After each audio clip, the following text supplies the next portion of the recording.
Anti incumbency vote ఎంత percent వచ్చిందని చూసుకోవాలి. వీళ్ళిద్దరూ కలవటం అనేది కొంచెం వీళ్ళకి బలం. మన ఎవరో పవన్ కళ్యాణ్ చంద్రబాబు కలవటం. సో ఎలక్షన్ అనేటప్పటికి ఇప్పుడు ఇది ఇక్కడ ఈసారి జరుగుతున్న ప్రయోగం భారతదేశంలో ఎప్పుడు ఎక్కడా జరగల.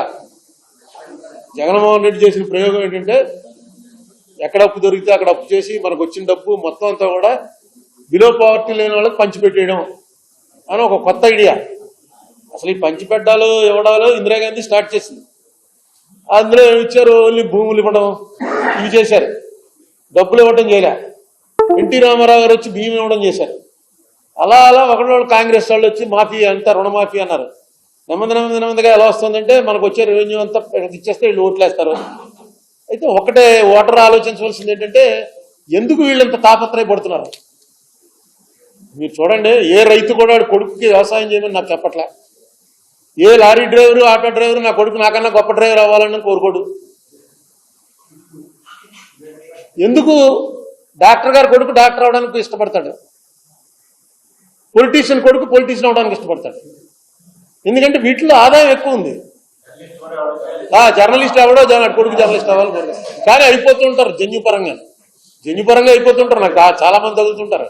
మా నాన్నగారు మీకు బాగా తెలుసండి అని వాళ్ళు జర్నలిజం ఇప్పుడు కోర్సులు వచ్చే చదువుకుని బాగా మంచి ప్రొఫెషన్ కింద టేకప్ చేసుకుని వస్తున్నారు. సినిమా యాక్టర్ కొడుకుని సినిమా యాక్టర్ చేస్తాడు. కారణం ఏంటంటే అందులో బాగా ఆదాయం ఉంది. ఇందులో బాగా ఆదాయం ఉందన్నమాట. వచ్చి మీకు 2000 ఇచ్చి మీకు సేవ చేయడానికి అవకాశం ఉందని అడుగుతున్నారు. ఎవడన్నా హాస్పిటల్ దగ్గర బోర్డు పెట్టి మా దగ్గర ఆపరేషన్ చేయించుకుంటే 10,000 రూపాయలు ఇస్తానంటే ఎవడన్నా వెళ్తాడా? అసలు ఆ వీధిలో కూడా వెళ్ళరు. ఇది సేమ్ అలాంటిదే.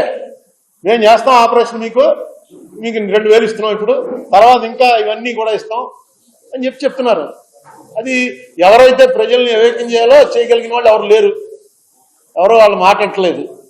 పవర్టీ వల్ల ఆ డబ్బులు ముందు ఎవరిస్తే వాళ్ళు నెక్స్ట్ డబ్బుచ్చుకుని వ్యతిరేకంగా ఓటేయడం అనేది చాలా పెద్ద ట్రైనింగ్ ఇవ్వాలి. ఎందుకంటే పేదవాడు జనరల్గా ద్రోహం చేయలేకే రిక్షాలు లాక్కునో కూలి పని చేసుకునో బతుకుతున్నాడు.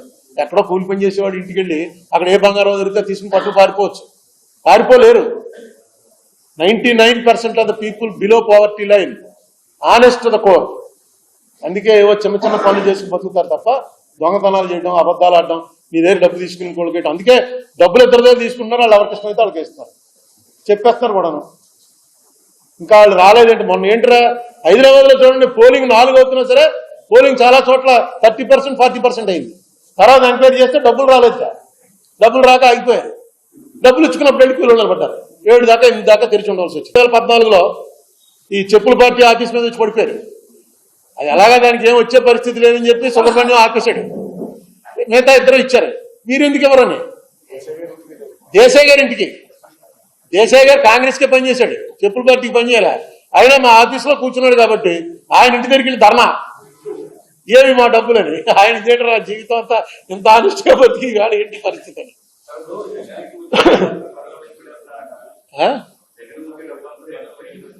వాళ్ళకు వచ్చే డబ్బు వేరు. దేశంలో చాలా ఉన్నాయి. మీరు మహాభారతంలో ఒకసారి సంజయుడు చెప్తాడు ధృతరాష్ట్రుడికి, ఎందుకు వీళ్ళిద్దరూ ఇలా కొట్టి చచ్చిపోతున్నారు. రోజు రిపోర్ట్ ఇస్తూ ఉంటాడు సంజయుడు వచ్చి, ఈవేళ 5 చచ్చిపోయారు నీ కొడుకులు, ఈవేళ 10 మంది చచ్చిపోయారు అంటే. ధృతరాష్ట్రుడు అడుగుతాడు, ఏంటి ఇది అసలు ఇలా కొట్టి చచ్చిపోవడం ఏంటి, గొడవ ఏంటంటే, భూమి కోసం నాయన, ఈ భూమిలో మణులు ఉన్నాయి, వజ్రాలు ఉన్నాయి, వైడూర్యాలు ఉన్నాయి, నీ బొక్కసం కోసం దాంట్లో ఉన్న డబ్బు ఉంది. రాజులు కొట్టుకునేది ఎప్పుడైనా సరే దీనికోసమే కొట్టుకుంటారు, ఇది సహజం, సృష్టిది అన్నాడు. చదువుతుంటే నాకు అనిపించింది ఇప్పుడు కూడా అదే. మనకో మన వాళ్ళకో మంచి చేసుకోవటం కోసం ప్రజల ఓట్లు రావటం. పూర్వమేమో బాణాలు కత్తులు అది వేసుకెళ్ళి గన్లు వేసి పేల్చుకునేవారు. తీసి ప్రజలకు డబ్బులు ఇస్తే ఓటు మనకు పట్టుతాడనమాట. అదే ఆయుధం వాడి చేతిలో. ఆయుధం ఉన్న ప్రజలు మనకు ఎక్కువ ఉంటే మనం గెలుస్తాం. ఏమండి అప్పుల విషయంలో FRBM అది దాటితే ఎవ్వరో, అతను FRBM దాటలేదు, వేరే చోట చేస్తున్నాడు అప్పులు. వీళ్ళు చెప్పలేకపోతున్నారు. ఎందుకంటే నీ టైంలో ఏం జరిగింది అని టక్కని తీస్తున్నారు. మన దురదృష్టం ఏంటంటే ఇక్కడే ఇదంతా కూడా ఓన్లీ ఆంధ్రాలోనే దెబ్బలాట. అసెంబ్లీలో దెబ్బలాడుకోరు. మళ్ళీ వాళ్ళు పోనీ తెలంగాణ వాళ్ళు అసెంబ్లీలో దెబ్బలాడుకుంటున్నారు డాక్యుమెంట్లు చూపించి. ఇవాళ చూశాను పేపర్లో, సాక్షి పేపర్లో అనుకుంటాను, కింద వేస్తుంటాడు చిన్న బాక్సులు వేసి చిన్న మాటలు రాస్తారు. అందులో ఒక ఎకనామిస్ట్ రాశాడు 2014 నాటికి 54 లక్షల కోట్ల అప్పు భారతదేశానికి. ఇప్పుడు అది 2,05,00,000 కోట్ల అప్పు. ఎక్కడ 54 లక్షలు, ఎక్కడ 2,05,00,000 కేంద్రం చేసిన అప్పు. చంద్రబాబు నాయుడు గారు కానీ జగన్మోహన్ రెడ్డి గారు కానీ ఎవ్వరూ చస్తే కేంద్రం ఎలా చేస్తుంది ఏంటని అడగరు. చస్తే మాట్లాడరు. అది ఆయన అప్పు చేశాడు, ఈయన అప్పు చేశాడు అని. దాంతోపాటు కేంద్రం కూడా ఇలాగే దేశాన్ని అంతా అమ్మేస్తుంది, ఇలా అప్పుల పాలు చేస్తుంది అని ఒక్క మాట అనరు. దీనికి చాలాసార్లు చెప్పాను, మళ్ళీ చెప్తున్నాను. అప్పు 2 రకాలు ఉంటుంది. ఇదో రెవెన్యూ ఎక్స్పెండిచరు, క్యాపిటల్ ఎక్స్పెండిచర్ అని 2 ఉంటాయి. ఇది ఇంతకుముందు స్టోరీ కూడా చెప్పాను. వాడు వెళ్ళి ఒక భూమి కొన్నాడు, ఎక్కడ ఒక 500 గజాలు రిటైర్ అయ్యాక కట్టుకుందామని కొన్నాడు. కొని దానికోసం అప్పు చేయడం మొదలెట్టాడు కట్టడానికి. ప్రతి వాయిదా కట్టాలిగా బ్యాంక్కి. వాడికి వచ్చే జీతం సరిపోవట్లేదు. నీ దగ్గర పక్క వాడి దగ్గర రూపాయి వడ్డీకి అప్పు తీసుకున్నాడు, ఇంకోటి దగ్గర రూపాయల వడ్డీకి అప్పు తీసుకున్నాడు, దాని ఈఎంఐలు కడుతున్నాడు. దాని రేటు దీనికన్నా ఫాస్ట్గా పెరుగుతుంది అనుకో, వాడు చేస్తున్న పని కరెక్ట్, క్యాపిటల్ ఎక్స్పెండిచర్ అవుతుంది. అది లేకపోతే రెవెన్యూ ఎక్స్పెండిచర్ అయిపోతుంది. ఇల్లు కట్టుకున్నాడంటే ఇల్లు కోసం అప్పు చేసాడండి అంటే అయిపోయింది. ఇప్పుడు మన వాళ్ళు చేస్తున్నంతా రెవెన్యూ ఎక్స్పెండిచరే. క్యాపిటల్ ఎక్స్పెండిచర్ చంద్రబాబు గారి టైంలో కానీ ఇప్పుడు కానీ ఎప్పుడు కూడా క్యాపిటల్ ఎక్స్పెండిచర్ 25% దాకా రాలా. మీరు కాంగ్రెస్ గవర్నమెంట్ ఎప్పుడైనా చూసుకోండి, ఆంధ్రాలో 25% అవ్వకపోతే అక్కడ తీసేస్తారు సీఎంని. అక్కడ వేరే సెల్ ఉంటుంది ఢిల్లీలో, వాళ్ళు ప్రతిదీ చూసుకుని 25% రాలేదు అనేటువంటి ఒక వార్నింగ్ ఇస్తారు.